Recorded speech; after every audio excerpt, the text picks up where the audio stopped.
पर जल्दी लौट आना। तू साथ नहीं रहता, पास नहीं रहता, सामने नहीं रहता ना, मेरे हृदय में बहुत पीड़ा होती है। भगवान कहते ठीक है। भगवान जाते हैं। अब शाम को घर वापस लौट रहे हैं, तो घर लौट रहे हैं तो अब यहाँ गोपियां भी घर लौट रही होती है। वो माखन बेचने जाती थी, कोई मथुरा जा रही है, कोई बरसाने जाती है, कोई कहीं जाती है। तो वो जा रही है तो वो भी रास्ते में भगवान से मिलती है। भगवान कहते हैं अरे गोपी, एक दो हांडी हमऊ दे जा, क्योंकि जरूरी नहीं है ना रोजाना सारी हांडियां बिक जाए, तो कुछ हांडियां वापस घर लेकर आ रही है। तो ठाकुर जी कहते हैं इतनी हांडियां घर ले जा रही है, एक दो हमऊ दे जा। गोपियां कहती तुझे माखन देने का कोई लाभ नहीं है कन्हैया। ठाकुर जी कैसे कैसे लाभ नहीं है? अरे बोले यशोदा मैया गोरी, नंद बाबा गोरे, बलदाऊ भैया गोरे, तू कहां से काला आ गया? और जब से जन्म हुआ है तब से माखन खिला रहे हैं हम तुझे, फिर भी अभी तक गोरा नहीं हुआ। ठाकुर जी को आया क्रोध। ठाकुर जी ने पत्थर उठाए और सर पर हांडियां रखी थी, सारी मटकियां फोड़ दी। अब मटकियां फोड़ी तो क्योंकि सर पे हांडियां रखी थी तो महाराज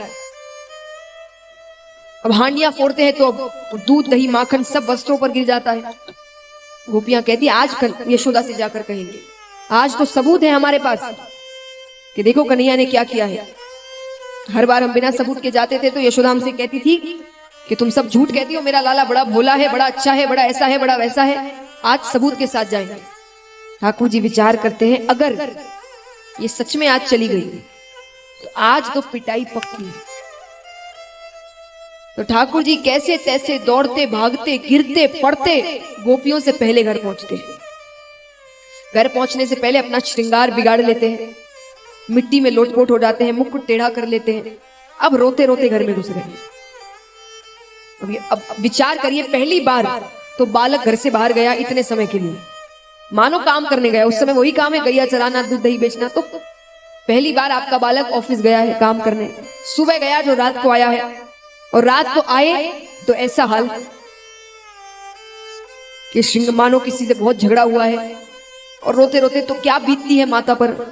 कहा यशोदा मैया ऐसे ही चिंतित है कि पहली बार तो इतनी दूर गया है, मेरे से इतनी दूर रह रहा है। वो इंतजार ही कर रही थी कि भगवान जो रोते रोते आ रहे हैं। अब तो यशोदा मैया मानो कलेजा मुंह में आ गया हो कि क्या हो गया, किसने क्या कह दिया, किसने मारा, क्या किया, क्यों रो रहा है, ये हाल किसने किया। ठाकुर जी तो जो कहानियां बना रहे हैं कि गोपियों ने आज मुझे बहुत मारा, ये किया वो किया, ऐसी बातें कही, इतनी खरी खोटी सुनाई। सारी बातें कहकर यशोदा मैया को वो पहले ही अपनी तरफ कर लेते हैं। अब यशोदा मैया इंतजार में है कि कब गोपियां आए और मैं उनकी क्लास में। और यहाँ गोपियां अपने भरोसे में आ रही है एकदम कि आज जाकर कन्हैया को अच्छे से डांट पड़ेगी। वो आती है, वो कुछ कहे उससे पहले यशोदा मैया जो उन्हें डांट लगाती है